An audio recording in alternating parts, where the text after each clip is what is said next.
Bom dia, irmãos. Graça e paz. Graça e paz. Louvado seja o Senhor. Vamos ainda orar um pouquinho? Pai querido, Pai amado, concede-nos a Tua graça essa manhã. Tua palavra diz que o Espírito, Ele intercede por nós, com gemidos inexprimíveis. Por isso, essa manhã nós te pedimos, Senhor, interceda por nós, Senhor. Coloque, em nossos lábios aquilo que Tu queres falar, Senhor. Tira de nós toda a sabedoria humana, entendimento, conhecimento humano, Senhor. Tu és o centro de todas as coisas, Senhor. Ó, querido Senhor Jesus, te pedimos essa manhã mais uma vez, Senhor. Assim como o Senhor tem nos falado através dos louvores, Senhor. Continua, Senhor, falando com cada um de nós, Senhor. Aleluia. Que nós possamos ser apenas um canal, Senhor, para transmitir aquilo que está no Teu coração, Senhor. Amém. Por isso, abençoa a Tua palavra, Senhor. Amarra, Senhor, qualquer laço e ataque de Satanás, Senhor. A nossa mente, o nosso interior, Senhor. Nós, em Teu nome, Jesus, te pedimos, Senhor. Aleluia. Abençoa, Senhor, essa reunião, Senhor. Louvado seja o nome do Senhor. Amém. Irmãos, como os irmãos sabem, né? Nós estamos estudando a palavra no domingo, né?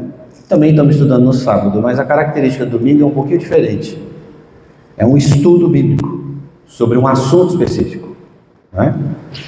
E a gente tem deixado o domingo para nós abordarmos o que cremos, é a nossa confissão de fé, né? Falamos sobre o que somos, né? Quem somos. E hoje, então, nós entramos no segundo estudo. Os irmãos estão com aquela folhinha que eu coloquei no PDF no aviso da igreja? Semana passada nós falamos sobre Deus, né? Algumas características de Deus, demos um pouco de ênfase à questão da Trindade, né? Falando das pessoas, da união das três pessoas, depois falamos da distinção, as três pessoas atuando juntas, né? Pai, Filho e Espírito Santo. E hoje nós vamos falar de Jesus Cristo, que é o segundo assunto. E eu ia pedir para os irmãos para a gente ler junto. Não sei se os irmãos perceberam aí, eu dividi em são quatro assuntos aí. A, B, C e D. Só para os irmãos entenderem, cada tópico desse é uma mensagem. E é impossível a gente compartilhar tudo isso numa reunião só, né? Então eu queria assim, ó, as irmãs leem o A, depois os irmãos leem o B, pode ser? Vamos lá? As irmãs o A, Jesus Cristo.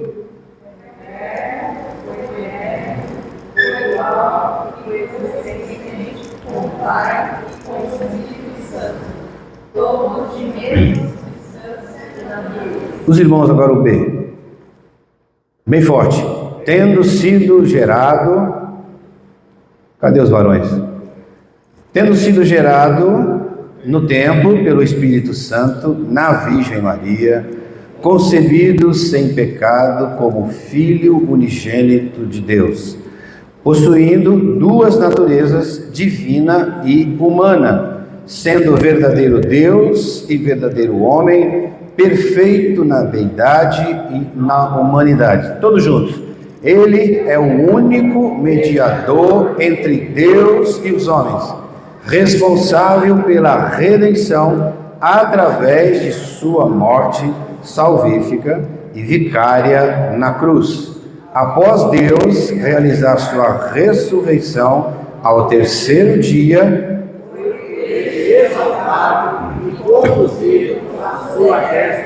tendo sido feito por Deus, Senhor e Cristo. Deus, Jesus, Cristo, É também o único Salvador dos homens, sendo que somente em seu nome há salvação. Os percebem, tem uma série de versículos aí que nós vamos ler ao longo da mensagem, né? Então eu dividi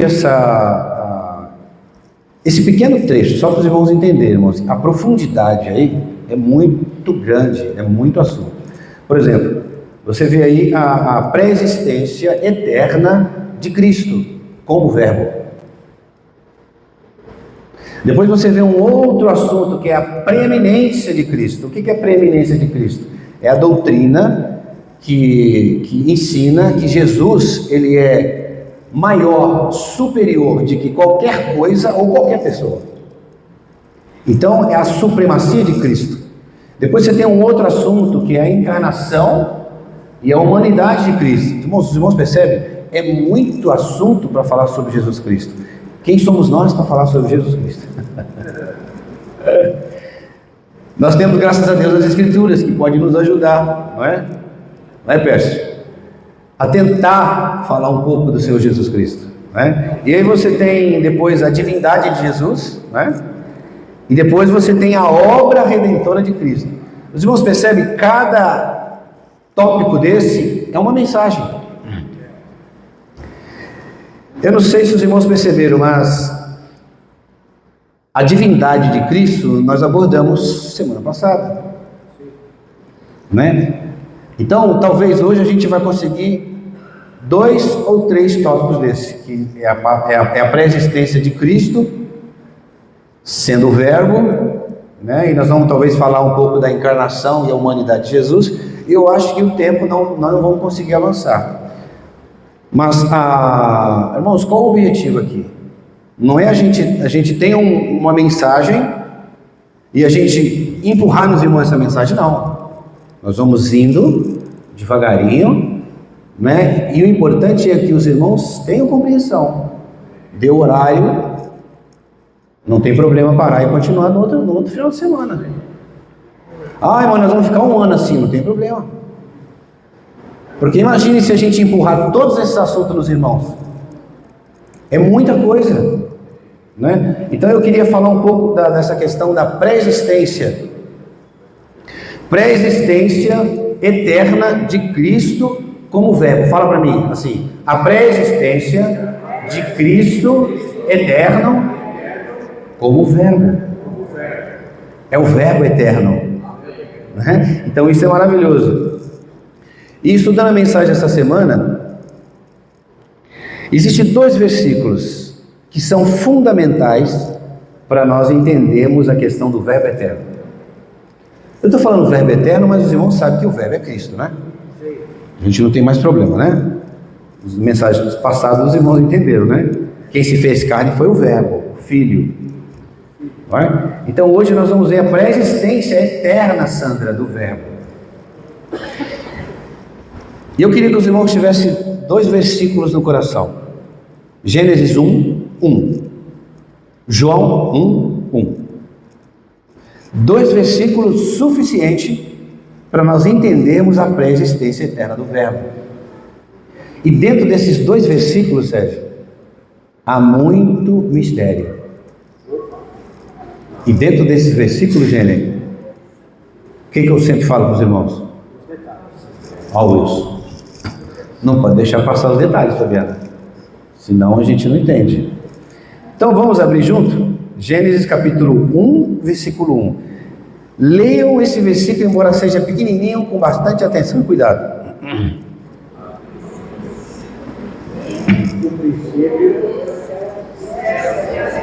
Não, os irmãos não tiveram unidade para ler isso aqui não. Vamos lá, todos juntos.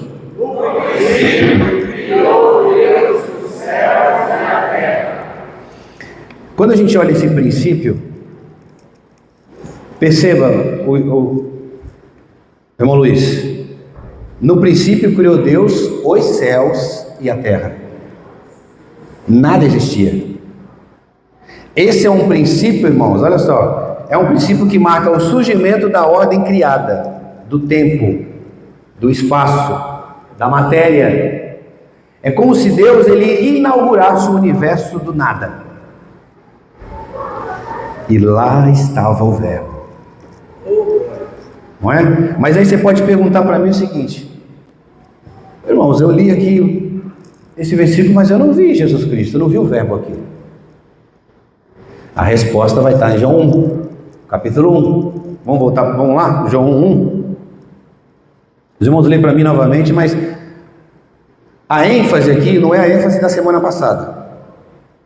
Eu quero que os irmãos enxerguem aqui o verbo, Cristo, tá? Na semana passada nós olhamos esse versículo vendo a Santa Trindade. Mas hoje, como nós vamos falar sobre Jesus Cristo, eu queria que os irmãos se atentassem no verbo. Amém? Vamos lá, 1 e 2. No princípio era o Verbo, e o Verbo estava com Deus, e o Verbo era Deus. Ele estava no princípio com Deus. Você lembra do artigo definido o? Semana passada, que distingue o pai do filho. João ele faz essa distinção, né? Aqui diz assim, no princípio era o verbo. O verbo estava com o Deus. E o verbo era Deus, não o Deus. Os irmãos compreendem? Falamos isso semana passada. João ele quer enfatizar aqui a diferença do pai e do filho. Então, quando João quer usar para falar do pai, ele coloca o artigo o Deus. E quando você chega em Jesus, que ele é Deus, ele não é o Deus, ele é Deus. Então, ele é o verbo encarnado que nós vamos ver daqui a pouco. Então, parece que João ele está querendo nos levar para antes de Gênesis. Aleluia. Os irmãos estão entendendo? Parece que o apóstolo João está escrevendo esse versículo querendo nos arrastar para antes de Gênesis. Agora, olha o significado dessa palavra princípio no original grego. Ela vem da palavra arque. Olha que interessante isso. Indica a ação contínua antes do ponto zero da criação. Puxa, então João está querendo nos arrastar para antes de Gênesis. Os irmãos conseguem perceber aqui a riqueza disso aqui, os detalhes? João está dizendo o seguinte: quando o princípio de Gênesis aconteceu, o verbo já existia. Glória a Deus. Irmãos, isso é tremendo. Jesus é Deus, não o Pai. Amém? Até aqui? Diga, Jesus é Deus. Jesus é Deus. Diga, Jesus é o verbo encarnado. Jesus é o Verbo encarnado. Ainda nesse versículo de João, ainda existe um detalhe precioso. Ele diz assim, ó, no princípio era o verbo estava com o Deus, e o verbo era Deus. Então, olha só, se o verbo, agora aqui é interessante a gente perceber isso, né? Olhando para o versículo, quando você olha para esse versículo, você fica imaginando, você faz uma viagem no tempo, você faz uma viagem, antes de tudo, antes da criação, eu fico pensando, meu Deus, como? O verbo, ele estava com o Deus. Agora veja, irmão, se o verbo estava com Deus, e Deus estava antes de Gênesis, então o verbo também já existia. Então, João, o que João está querendo dizer aí, ó? Que Cristo, ele não é parte da criação, irmãos. Isso a gente precisa entender. Porque tudo foi criado para ele. Tudo foi criado nele. E tudo foi criado dele. Vocês entenderam aqui? Nele, para ele e dele. Então eu não posso dizer que Jesus é uma criatura. E aí a gente cai numa grande complicação teológica. Vocês que gostam de ver debate teológico, vocês vão ver uma grande confusão. Alguns afirmando, irmão Deus, é que Cristo é uma criação. Por quê? Tudo tem base bíblica, mas desde que você consiga interpretar o que está escrito. Por exemplo, vamos falar um pouco agora a questão do verbo, os irmãos entenderam, né? O verbo pré-existente. Agora, é um assunto liga o outro. Agora, a supremacia de Cristo, tem um versículo que é chave. Em Colossenses, isso foi desfrutado agora aqui no hino, né? Colossenses 1,15. Eu quero que os irmãos leiam e prestem atenção na palavra primogênito. Tudo bem? Leia esse versículo para mim. Este é a imagem de Deus invisível, o primogênito de toda a criação. Então veja, irmãos, quando a gente olha esse versículo, é o primogênito de toda a criação. A palavra primogênito aqui, ela não significa o primeiro criado. Aí é que está a confusão teológica. Porque quando você olha por isso que eu sempre falo para os irmãos que estudam a palavra, esquece o dicionário português nesse caso. Se você colocar lá primogênito, ele vai falar que é o primeiro da criação. Cronologicamente, nascimento, né? Ordem de nascimento, biológico. Primogênito é o filho mais velho. Sim ou não? Sim. E mas não é só isso. Quando a gente olha para os termos, tanto na língua original, o Antigo Testamento hebraico, e a língua original, o Novo Testamento grego, sempre uma palavra ela tem 2 ou 3 significados. E aí vai depender do contexto para você entender o que está escrito ali. Como que Jesus, que ele é aquele que todas as coisas foram criadas por ele, e nele, e para ele está no meio da criação? Não faz sentido. Então esse versículo diz o seguinte, ó: este é a imagem do Deus invisível. Ninguém jamais viu o Pai. Mas Jesus, ele é a imagem do Deus que é invisível. Agora é interessante, essa palavra primogênito, olha só o significado dela no grego. Diz o seguinte, ó: não se refere apenas à ordem cronológica de nascimento, mas essa palavra primogênito, ela significa posição, preeminência, autoridade e também significa herança. Aleluia. Você vai ver isso quando você lê essa palavra lá na língua hebraica, que fala sobre a primogênito. Nós vamos ler isso daqui a pouco. Você vai ver que o significado dela ainda é um pouquinho mais profundo. Aí você vai entender, puxa, então Jesus não faz parte da criação, ele não é criatura, porque tudo foi criado nele, para ele e dele. Os irmãos conseguem entender que coisa extraordinária?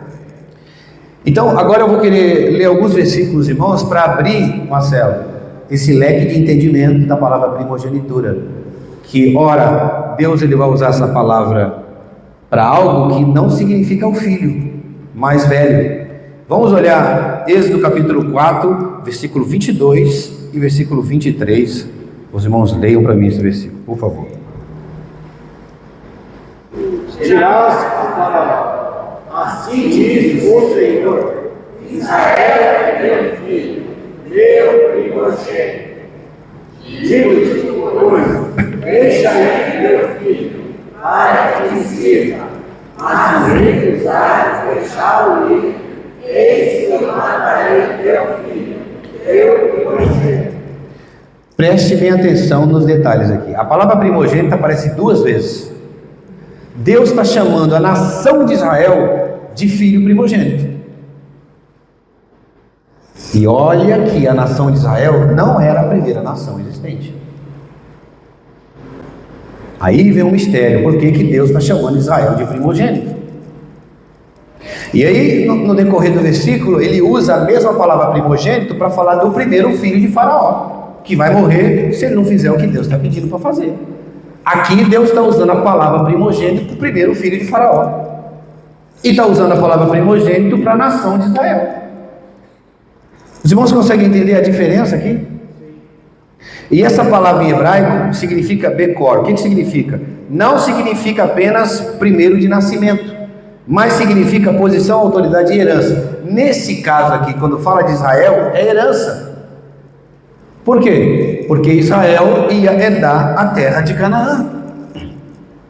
O povo ia ser tirado do Egito e eles iam em direção à herança que Deus ia dar para eles. É por isso, Gustavo, que a Bíblia ela precisa ser interpretada de maneira correta. Agora você vai conseguir entender o Verbo eterno. Agora você vai entender Cristo como a imagem do Deus invisível, o primogênito de toda a criação. Não é criação de Gênesis 1 ali, que é o homem, até é o homem, os animais, não. Ele é o primeiro do universo. Antes de existir o universo, lá estava o Verbo, Cristo. Irmãos, isso é fora da lógica humana, engenheiro Gênero. Os irmãos estão entendendo a grandeza que é o Senhor Jesus? Outro versículo, para os irmãos entenderem mais uma vez a palavra primogênito em um outro sentido aqui. Salmo 89, os irmãos leem o versículo 20, depois os irmãos pulam para o 27, por favor. Salmo 89, 20, depois o 27. Encontrei Davi, meu servo, com meu santo óleo ungido. 27. Falei por isso, meu primogênito. O mais elevado entre os reis da terra. Bom, vamos lembrar aqui, Davi é filho de Jessé, certo? O filho mais novo. O filho mais velho era Eliabe. Deus está falando aqui que Davi vai ser o primogênito. A Bíblia está errada, não é possível. Ué, mas será que eu li errado? Davi é o mais velho? Não, Davi é o filho mais moço. É o mais jovem. Sim ou não? Sim. Mas Deus está falando que vai fazer dele o primogênito, o mais elevado entre os reis da terra. Aqui, irmãos, olha só que interessante. Aqui não é ordem nascimento, de ordem biológica, cronológica de nascimento. E aqui o versículo vai falar de status de supremacia, autoridade, herança, exaltação, que é o sentido aqui, ó. Trata-se de um título dado para Davi. Ele vai ser o mais elevado rei da terra. E os irmãos entenderam então que a palavra primogênito, ela não se refere à cronologia de nascimento biológica? Ah, Rose, então agora eu consigo entender que Jesus Cristo, ele é o primogênito de toda a criação. Aleluia. Glória a Deus. Não é maravilhoso? É o que eu quero ler uma reflexão para os irmãos. Essa reflexão fala assim, ó: por esse motivo, que o primogênito da criação não significa que Cristo faz parte da criação, mas que ele tem supremacia, preeminência, autoridade sobre a criação. Por isso Cristo é o primogênito da criação. Outro versículo que vai nos ajudar nessa questão da supremacia é, continuando Colossenses 1, agora os irmãos leem o versículo 16 e 17, por favor.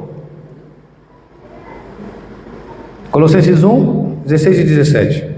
Pois nele foram criadas todas as coisas, no céu e sobre a terra, as visíveis E as invisíveis, sejam trombos, sejam quer principados, quer potestades, tudo foi criado por meio dele e para ele. Ele é antes de todas as coisas, nele tudo subsiste. O que mais a gente vai falar diante desse versículo? Ô Emerson, não precisa falar nada não, irmão. Eu já entendi tudo, irmão. Esse versículo aqui é autoexplicativo, não é? Só gostaria de trazer uma frase aqui, ó. Nele, presta atenção, nele foram criadas todas as coisas, nos céus, sobre a terra, as visíveis e as invisíveis. Presta atenção aqui, ó. As coisas foram criadas nele. O que significa? Aos detalhes. Que, irmãos, Jesus Cristo, ele é o ambiente da criação. Sim. Porque foi criado nele, Pécio. Como é que você vai entender isso na lógica? Eu não sei, irmão. Na lógica a gente não vai entender as escrituras. O universo foi criado nele.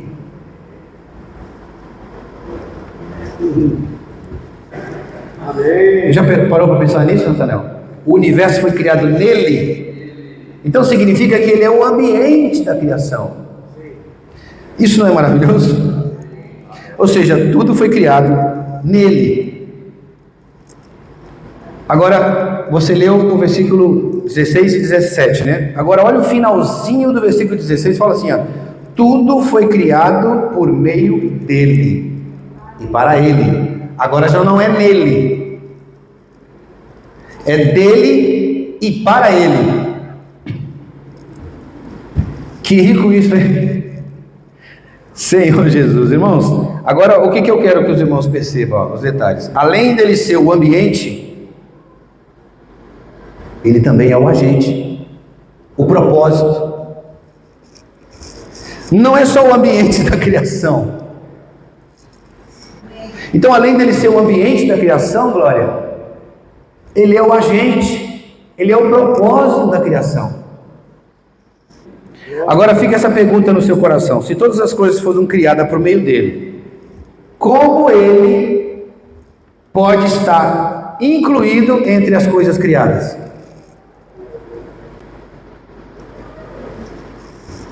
Os irmãos conseguem pensar nessa pergunta? Se todas as coisas foram criadas por ele, como que ele pode fazer parte das coisas criadas?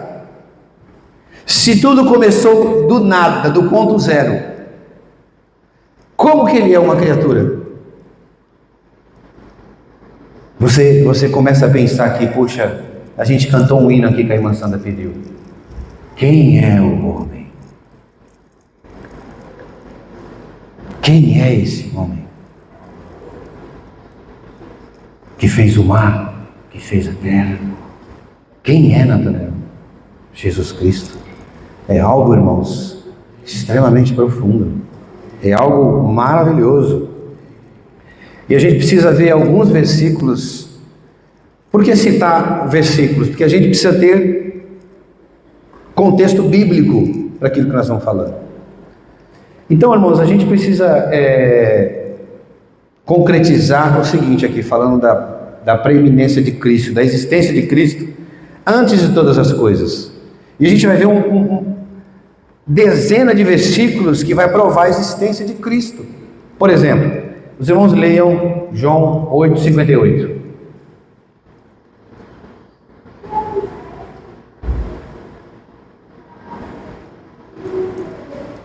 Respondeu-lhe Jesus: em verdade, antes que Abraão existisse, eu sou. Antes que Abraão existisse, eu sou. Agora tem um versículo em Miqueias que é uma profecia messiânica, irmão. O profeta está profetizando Jesus Cristo. Os irmãos abrem em Miqueias capítulo 5, verso 2. Os irmãos lêem para mim. Miqueias 5, 2.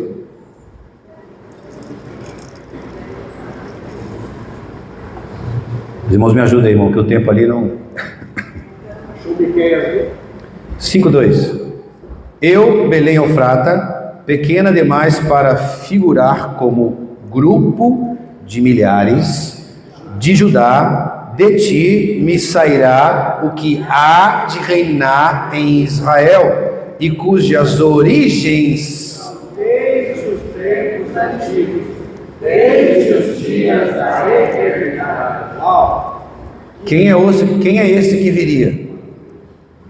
E ele é antes da eternidade. Os irmãos estão vendo o que o profeta está dizendo aqui? Os irmãos estão entendendo? Jesus, ele é da raiz de Davi, da tribo de Judá.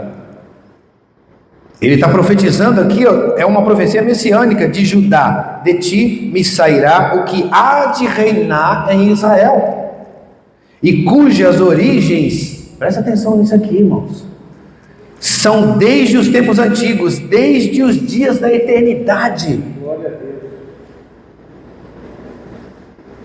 É muito profundo, hein, Gênero?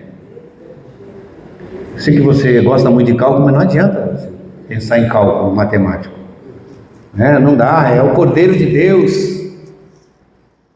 antes da fundação do mundo. Então aqui nós estamos, de maneira simples, nós estamos concretizando a existência de Cristo, do Verbo, antes de tudo. Nós vimos que ele é antes do universo e agora nós vemos que ele é antes da criação. É antes de tudo. Então esses versículos só reforçam para nós a existência, a pré-existência eterna do Verbo, amém? Jesus é maravilhoso. Agora eu quero ler uma outra reflexão para os irmãos. Eu quero que os irmãos repitam comigo. Diga assim, ó: toda autonomia humana é, no fim das contas, apenas aparência.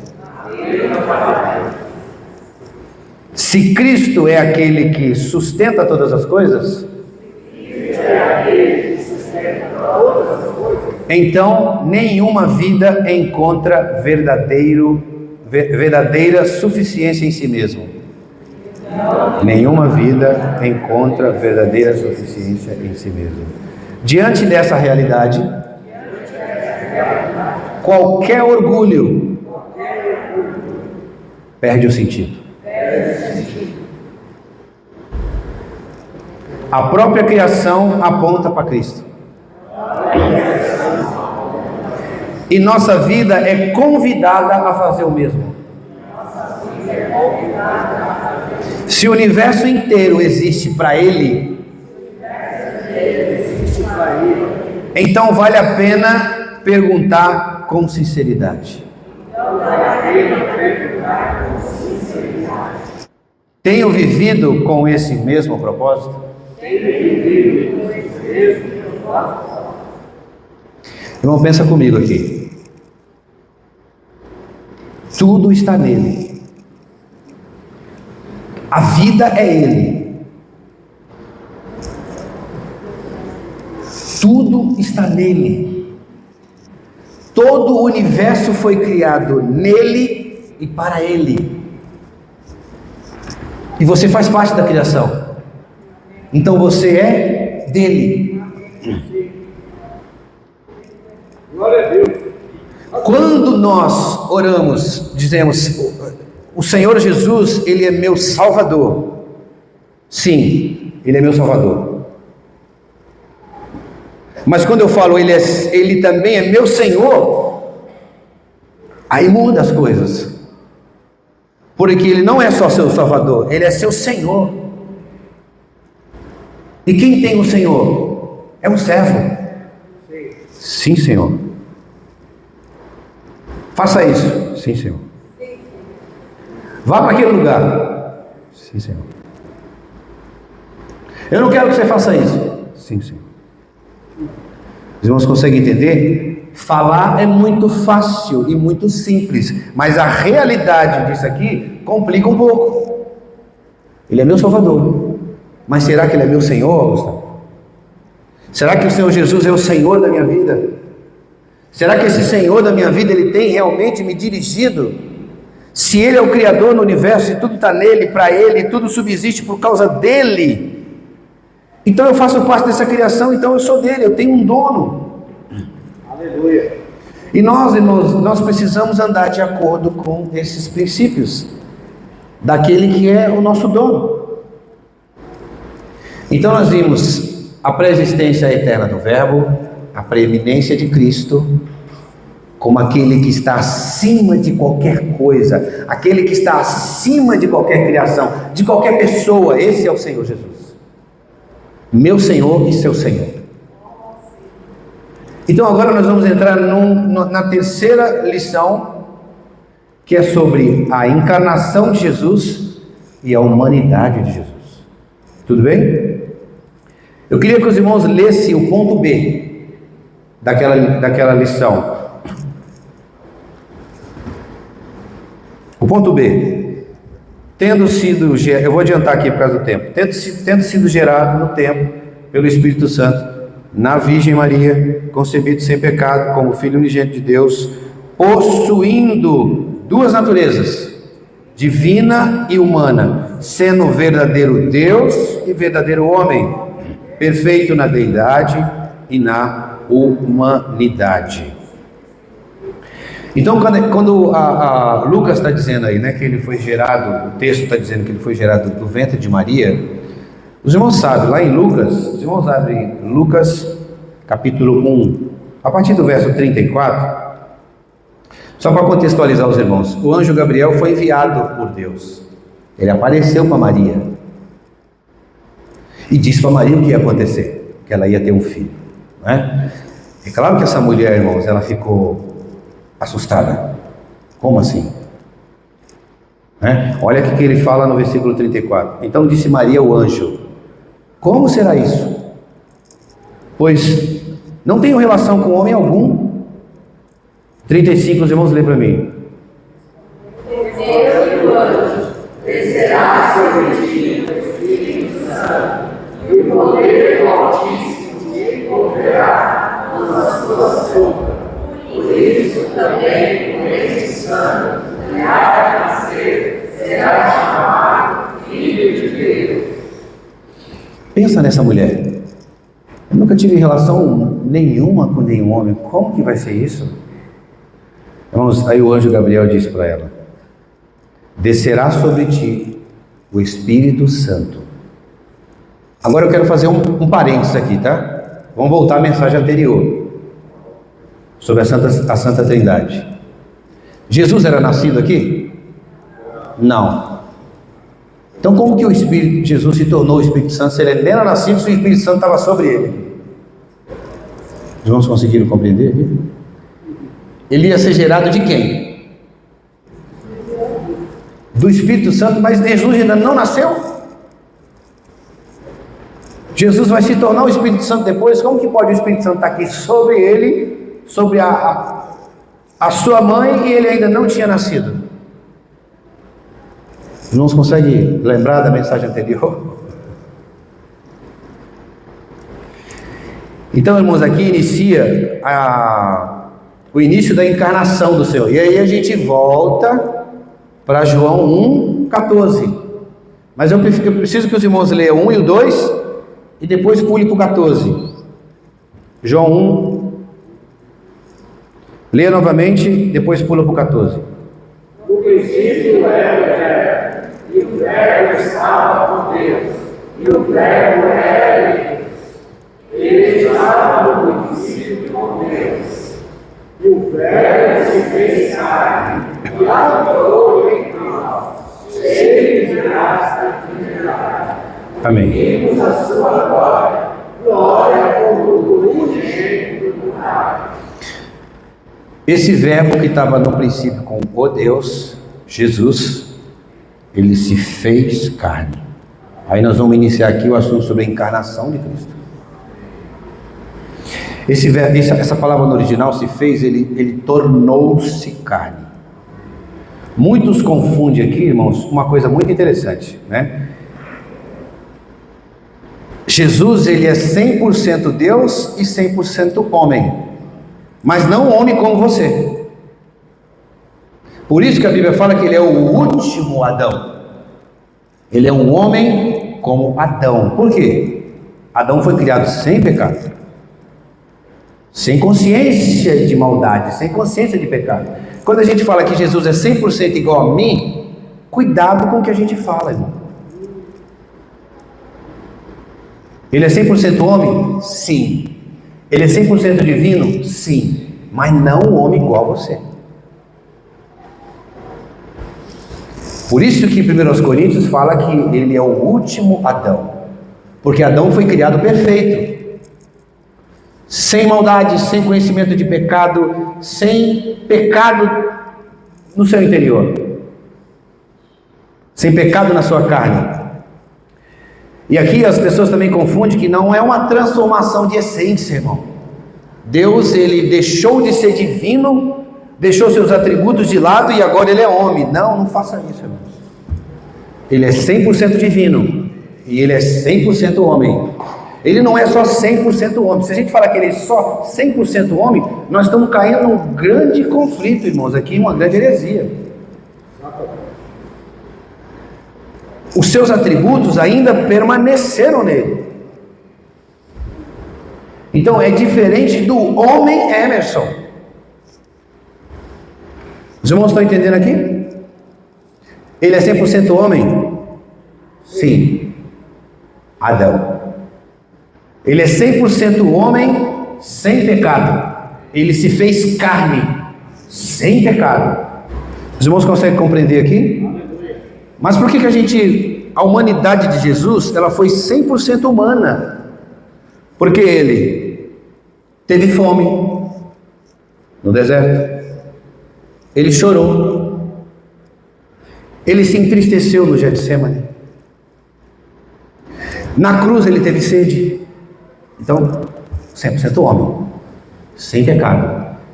Então, irmãos, esse é o nosso Senhor Jesus, 100% divino, 100% homem. Agora, alguns versículos que vai nos ajudar a compreender essa questão da encarnação. Romanos 8:3. Vamos ler para mim, por favor. Porquanto o que fora impossível a lei, o que estava enfermo pela carne, Isso fez Deus enviando o seu próprio Filho, em semelhança de carne pecaminosa, e no tocante ao pecado, e com efeito condenou Deus na carne o pecado. Filipenses capítulo 2, versículo 7.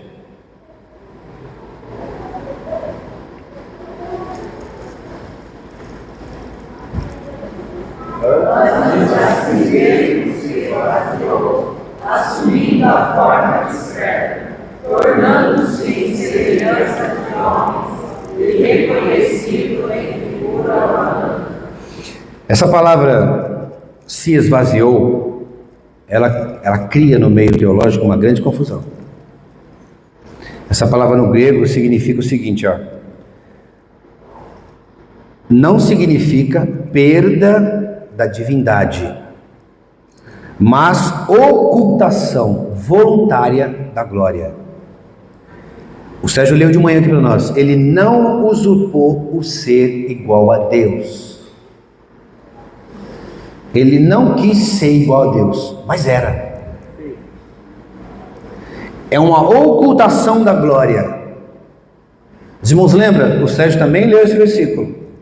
Hoje, o Senhor Jesus fala em João 17. Para que o Pai constitua a glória dele que existia antes da fundação do mundo. É como se ele ocultasse a sua glória para servir como homem. Então isso é bastante interessante, mas a gente precisa perceber que os atributos de Cristo permaneceram nele, porque ele é 100% homem e 100% Deus. Amém. Tudo bem até aqui? Aleluia. E a gente chegando no final, a gente precisa entender qual o propósito da encarnação. Qual o propósito de Deus se tornando um homem? Qual o propósito da encarnação, Sérgio? Os irmãos leiam para mim Hebreus capítulo 4, versículo 15. Por favor, irmãos. Porque não temos sumo sacerdote que não possa compadecer das nossas fraquezas. Antes foi ele pecado em todas as coisas, a nossa semelhança, achei pecado. Puxa, irmãos. Quando eu olho para esse versículo, irmãos, eu entendo que Jesus, ele entende nossas dores. Ele entende nossas dores, porque ele viveu como nós. Ele passou pelas mesmas limitações humanas. Por isso que o versículo diz, porque não temos sumo sacerdote que não possa se compadecer das nossas fraquezas. Por isso ele é 100% divino.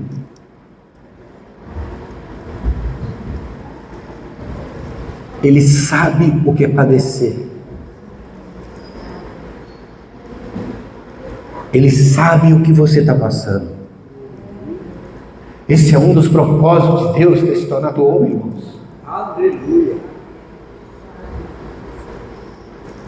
Isso é tremendo, Pércio. Você está sofrendo? Tem dores, tribulações, sofrimentos, angústia, desavença, inimizade. Irmãos, Ele sabe o que é padecer.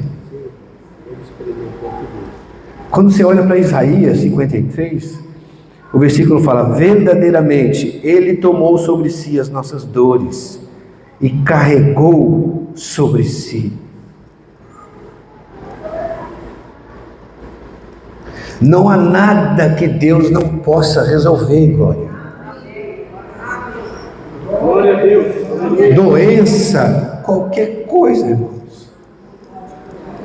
Esse é um dos motivos do propósito de Deus ter feito o homem, irmãos.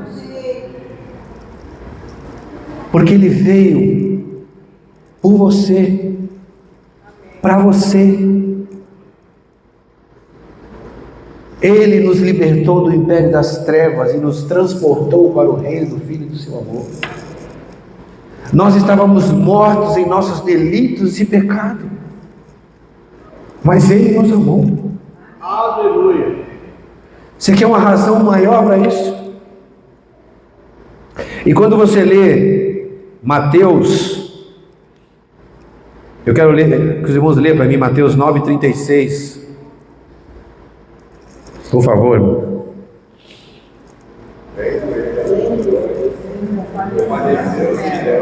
Porque estavam aqui exalados como ovelhas que não têm razão. É como se Deus visse o nosso sofrimento e Ele se compadece. Ele vê o nosso sofrimento e Ele se compadece. Só basta nós nos achegarmos a Ele com confiança, irmãos. Só basta nós nos achegarmos a Ele com confiança, família. Irmãos, quem é que não sofre? Quem é que não está sofrendo hoje? O mundo está um caos, irmãos. Eu quero ler um versículo para os irmãos. Esse versículo eu quero ler para vocês. Hebreus, capítulo 2, a partir do verso 14, diz assim: visto, pois, que os filhos têm participação comum de carne e sangue, deste também Ele, igualmente, participou para que, por sua morte, destruísse aquele que tem o poder da morte, a saber, o diabo. O 15, os irmãos lêem. E livrasse Estavam sujeitos à escravidão por toda a vida. o 17, 16 e 17. Pois ele, não socorre anjos, Não. Descendentes. Por isso mesmo, convinha que, em todas as coisas, se tornasse semelhante aos irmãos, para ser misericordioso e fiel sumo sacerdote nas coisas referentes a Deus e para fazer propiciação pelos vivos. Pois naquilo que ele mesmo sofreu, tendo sido tentado, é poderoso para socorrer os que são tentados. Eis aqui a resposta do propósito de Deus em se tornar homem. Se compadecer das nossas fraquezas. Somente Ele se tornando homem, passando pelos sofrimentos da humanidade, Ele vai poder entender você 100%. Não é 99%. Ele passou por coisas que a gente nem sonha de passar. Por isso, irmãos, que a Bíblia fala, né? Lançai sobre mim todas as vossas ansiedades, porque eu tenho cuidado de vós. Irmãos, quando a gente estiver em situações de tristeza ou de tribulação, abre esse versículo e você começa a falar. O verdadeiro orar e ler a palavra é isso aqui. Você começa a orar esse versículo: lançai sobre mim todas, ó Senhor, todas as minhas ansiedades. Lança sobre Ele todas as nossas ansiedades, porque Ele tem cuidado de mim. O Senhor continua cuidando de mim. Irmãos, isso é orar a Bíblia, orar a palavra. Isso é tremendo.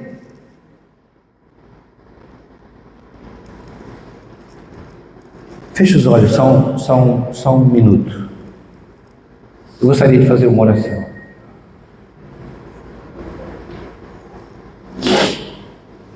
Querido Senhor,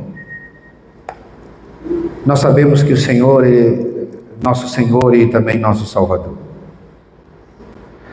O Senhor conhece nossas fraquezas, o Senhor conhece nossas dores, nossas tribulações, Senhor, nossas desavenças, às vezes, familiar. Ó, querido Senhor, traz cura, Senhor, para o nosso interior. Aleluia. Tu és o Deus das causas impossíveis. Tu és o Deus das causas impossíveis. Nós queremos lançar sobre Ti todas as nossas ansiedades, sofrimentos, tribulação, porque a Tua palavra diz que o Senhor tem cuidado de nós. Aumenta a nossa fé, Senhor. Aumenta a nossa fé, Senhor. Entregamos, Senhor, nossa vida diante de Ti, Senhor. Nossos familiares, Senhor. Nossos pais, nossos filhos, nossos netos, nossos irmãos, nossos primos. Às vezes há tanto conflito, Senhor, familiar. Senhor, em especial eu quero pedir liberdade para o Espírito Santo. Abençoa, Senhor, a minha família.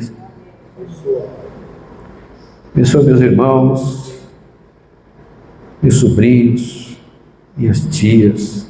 Cuida deles. Minha mãe, meu pai. Senhor Jesus, como nós precisamos de Ti, Senhor.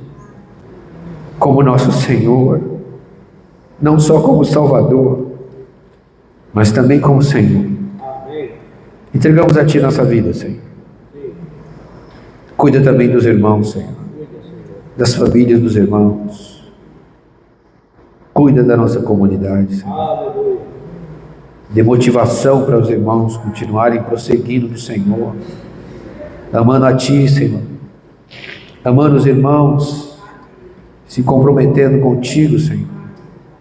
Obrigado, Pai querido, em nome do Teu Filho Jesus, no poder do Espírito Santo. Nós Te louvamos e Te agradecemos. Aleluia. Irmãos, ficou faltando a questão da redenção de Cristo. Mas se os irmãos forem perceber, no estudo 4, nós vamos falar sobre isso, tá? Ainda tem bastante tempo para os irmãos compartilharem. Jesus Cristo é o Senhor.